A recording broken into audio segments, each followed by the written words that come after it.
Orange alert जारी कर दिया है। तो देखिए, भारी बारिश के बाद कुल्लू में तबाही का मंजर सामने आया है। भूतनाथ नाले में कई गाड़ियां बह गई है और कुल्लू के ही गांधीनगर में मलबे में कई गाड़ियां दब भी गई है। बता दें आपको कि कुल्लू में 2 दिन से लगातार बारिश हो रही है और हिमाचल प्रदेश में मौसम विभाग ने ऑरेंज अलर्ट जारी कर दिया है। तस्वीरें आप देखिए किस तरह से गाड़ियां मलबे में दबी हुई नजर आ रही है।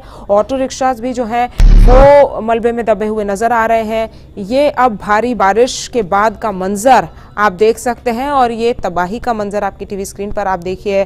भूतनाथ नाले में कई गाड़ियां जो हैं वो बह गई हैं और ये तस्वीरें आप देखिए 2 दिन से जो लगातार भारी बारिश हो रही है उस वजह से ये स्थिति वहां पर बन गई है, जिस वजह से गाड़ियों को आप नाले में बहता हुआ देख सकते हैं। मलबे में फंसी हुई गाड़ियां नजर आ रही हैं। एक्सक्लूसिव तस्वीरें सूर्य समाचार पर आप देख सकते हैं। कुल्लू में जिस तरह से भारी बारिश हो रही है उसके बाद ये तस्वीरें सामने आई है और इसी खबर पर ज्यादा जानकारी के साथ सृष्टि शर्मा हमारी सहयोगी कुल्लू से हमारे साथ जुड़ गई है। सृष्टि, अभी वहां पर क्या कुछ स्थिति बनी हुई है, क्योंकि तस्वीरें तो भयावह है। बिल्कुल समीका, इस वक्त बात की जाए तो लगातार यहाँ पर बारिश जो है वो जारी है।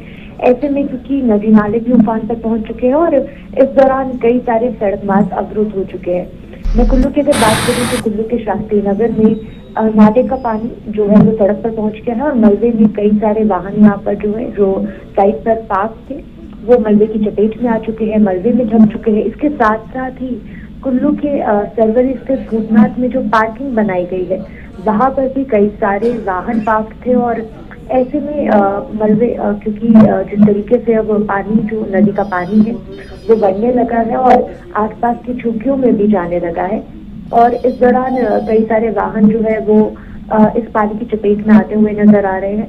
तो जो स्थिति है वो हालांकि अब बुरी ही बनती जा रही है क्योंकि लगातार बारिश हो रही है, बारिश थमने का नाम नहीं ले रही है। मनाली कुल्लू का संपर्क भी टूट चुका है, सड़क मार्ग जो है वो अवरुद्ध हो चुका है। इस दौरान पतलीपुर तक ही वाहनों की आवाजाही को पहले जाने दिया जा रहा था क्योंकि छरूडू के पास जो कि वाया नगर मनाली के लिए रास्ता है वहां पर भी लैंडस्लाइड होने के कारण इस रास्ते को लोगों के लिए बंद कर दिया गया था।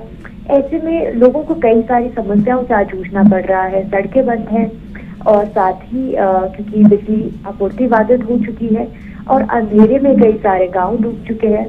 तो और लगातार जिस तरीके से अब मौसम विज्ञान केंद्र के द्वारा अलर्ट जारी किया गया था कि लगातार अब बारिश जो है कल तक जारी रहेगी, तो ऐसे में स्थिति जो है इस वक्त गंभीर बनती हुई ही नजर आ रही है क्योंकि कहीं ना कहीं नदी नालों का उफान पर आना और लैंडस्लाइड की घटनाएं अब कई जगहों पर आम जनता को देखने पड़ रही है। और जाहिर तौर पर सृष्टि वो तो नजर आ ही रहा है जिस तरह से तस्वीरें सामने आ रही है, लेकिन मलबे को हटाने के लिए प्रशासन किस तरह से काम कर रहा है, क्योंकि मलबे की वजह से कई गाड़ियां दबी है, लोगों को आने जाने में भी परेशानी हो रही है और जैसा आपने कहा कि कुल्लू और मनाली का जो राजमार्ग है वो भी प्रभावित हुआ है इस वजह से। बिल्कुल, अभी जिला प्रशासन के द्वारा जो लोक निर्माण विभाग की टीमें हैं उन्हें मौके पर भेज दिया गया है और ऐसे में उन्हें जल्द ही बारिश रुकने पर सड़कों को बहाल करने और विद्युत आपूर्ति को भी बहाल करने के निर्देश जारी कर दिए गए हैं। ऐसे में क्योंकि समय अभी इन सब जो बहाली का कार्य है उसमें नजर आ रहा है कि समय लग रहा है क्योंकि बारिश रुकने का नाम नहीं ले रही है। ऐसे में बार बार जो मलबा है वो सड़कों पर पहुंच रहा है, तो कुछ समय अभी बहाली के कार्य में लग सकता है, लेकिन कहीं ना कहीं स्थिति जो है अभी थोड़ी सी यहाँ पर मुश्किल लोगों के लिए जरूर बनी हुई है। शशि, राहत कब तक लोगों को मिल सकती है, क्योंकि देखिए जो लोग ऊपरी इलाकों में होंगे या जो लोग रोड साइड झुग्गी झोपड़ियों में रहने वाले लोग होंगे उनको काफ़ी परेशानी हो रही होगी और जैसा आपने जिक्र भी किया कि कई गांवों में लाइट नहीं है, तो फिर अब उन लोगों तक किस तरह से सुविधाएं प्रशासन पहुंचाएगा? जी बिल्कुल, इस तरह की घटना है क्योंकि जैसे बीते कल ही जीरा नाला में डैम बन चुका था और ऐसे में यहाँ पर जो लोग हैं उन्हें इवैक्यूएट कर दिया गया था क्योंकि डैम जो है उसके फटने का खतरा यहाँ पर बना हुआ है मणिकरण घाटी के जीरा नाला में तोश के पास।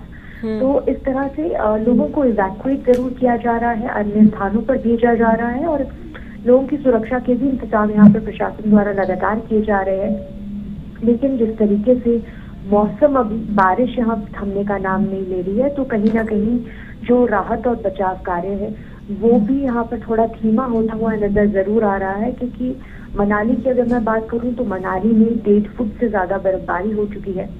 और इस दौरान क्योंकि जो बहाली का कार्य है, जैसे विद्युत आपूर्ति की हम बात कर रहे हैं, लाइनों को दुरुस्त करने के लिए कर्मचारी जो है वो जरूर ग्राउंड पर जा रहे हैं, लेकिन जिस तरीके से लगातार बारिश और बर्फबारी है तो उनके लिए भी बहाली करना एक आसान टास्क नहीं बना हुआ है। और ऐसे में जरूर ये जो समय है इन सब बहाली के कार्यों में यहाँ पर ठीक है सृष्टि, आप नजर बनाए रखिएगा। तमाम जानकारी हम तक पहुंचाने के लिए आपका बहुत बहुत शुक्रिया।